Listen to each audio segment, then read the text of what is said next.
Hello, I'm Dr. Sam, this is Dr. Sam's Health, and today, in the anticipation of the new year, I would like to talk about the New Year's resolutions again.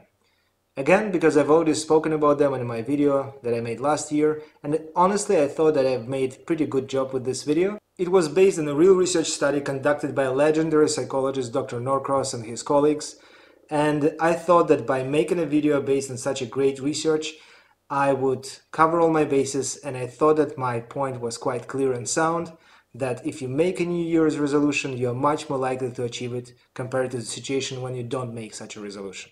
Nevertheless, there were some criticisms or suggestions.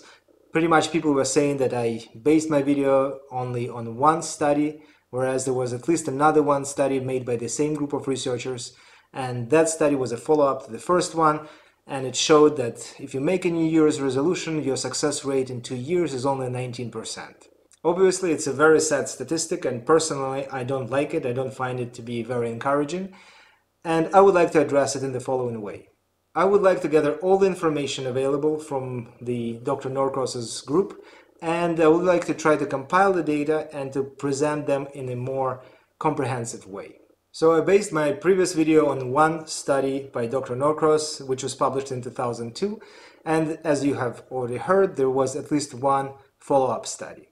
In fact, there were 3 studies. The very first study I would like to talk about was published in 1989.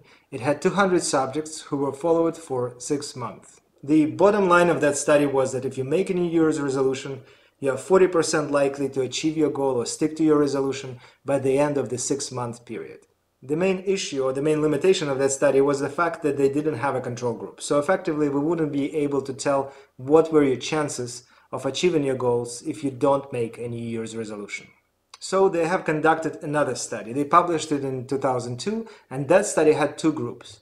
The experimental group, the group of resolvers, which comprised of 159 subjects, and a group of non-resolvers, 123 subjects.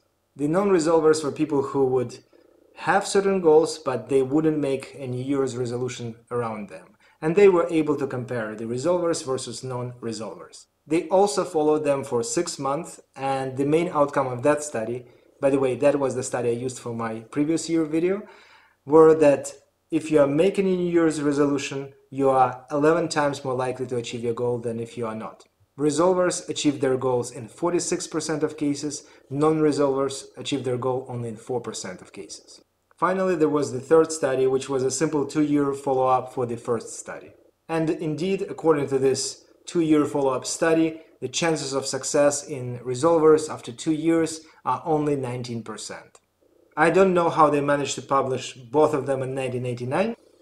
Clearly, they had all the data they presented in study number 3 by the time they were published in study number 1, but that's history, and right now what we have is 3 studies with 3 data sets, and these data sets, they overlap a little bit. The data sets in study number 1 and number 3. The bottom line is that we have the data from 3 studies, and now we can do a quick and dirty meta-analysis and combine and pool all the data into one data set. Since these studies were conducted by the same group of researchers, approximately in the same time frame and using approximately the same methodology, I think it's only an appropriate thing to do. So I've done this work, I've read these articles, extracted all the data, pulled them together, and here is the main outcome.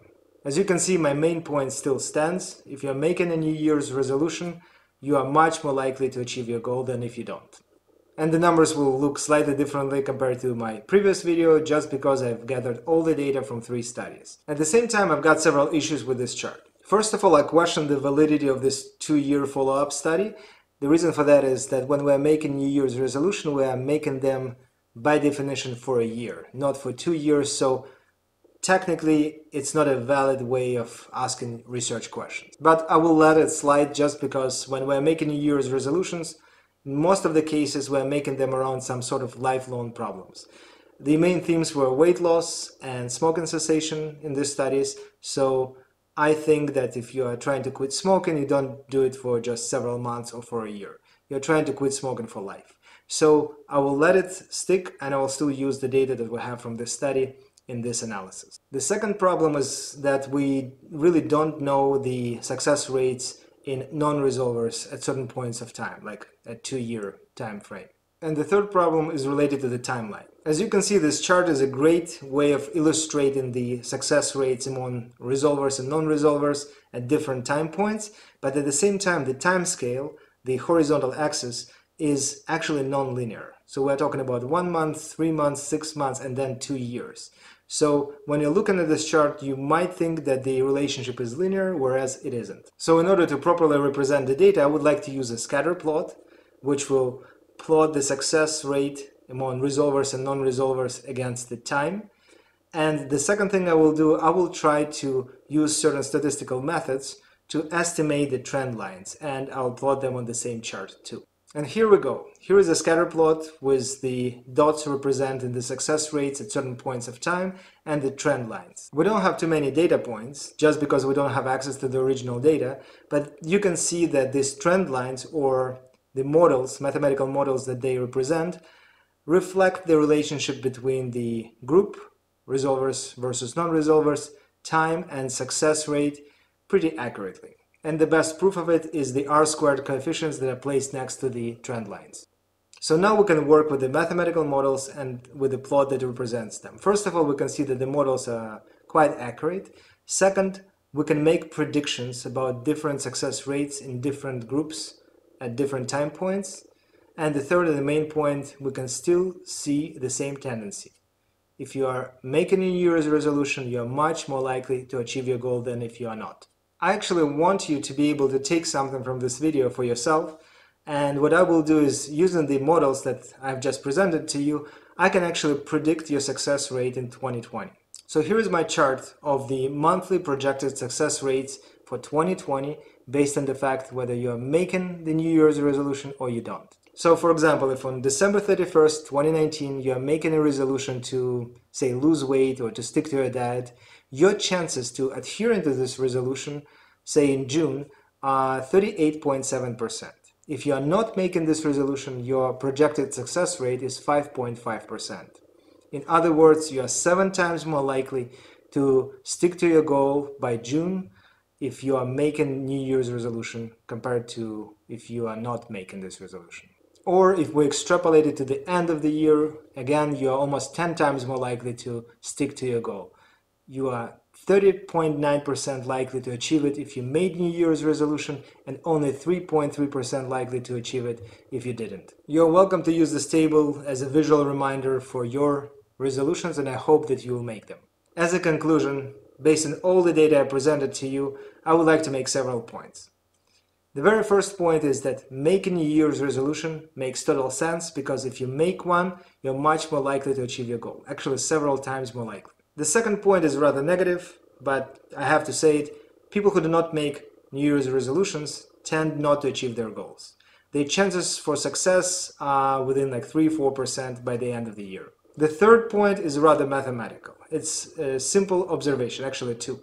The first part of it is that the longer the period of time that passed since your resolution was made, the less likely you are to stick to your goal, which is a natural process. The second part of it is that as time passes by, the ratio of success between resolvers and non-resolvers increases. So again, making a New Year's resolution actually drastically increases your chances of success in general and in comparison to non-resolvers. And my final and rather unexpected point has nothing to do with math and has nothing to do with research. These are just numbers. These are just numbers that are based on other people's past experiences. These are just estimates of your chances of succeeding or not. You are the one who sets your goals, you are the one who makes your New Year's resolutions, and you are the one who is responsible and totally capable of achieving them. So set your goals, make your resolutions, and make the changes in your life happen in 2020. You can do it. Actually, I would suggest using the SMART goals methodology. I have a video on that. It's one of my first videos on this channel. Check it out. I hope you'll find it useful. And now, when we have reviewed all the research on the subject, drew our conclusions, I think it's the best time for me to wish you a Happy New Year.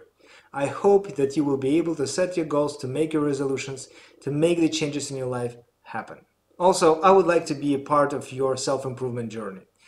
This channel was created for this. This channel and my website, Dr. Sam's Health, were created in order to help people like yourself to achieve your goals, to set your goals, to be fully informed about what you can change and what you cannot, and to make rational, well-grounded in science decisions. Actually, I really enjoyed making this video. I love playing with data, and a part of my New Year's resolution will be to make more videos like that. So if you like this video and you would like to see more, please subscribe to this channel, hit the like button, leave comments, ask questions. I'm always happy to interact with all of you. Actually, some of my videos and blogs, they stem from the questions that people ask me. Also, check out my website, drsamshealth.com. We've got plenty of materials for you there, and I'm constantly working on adding new educational and research data there.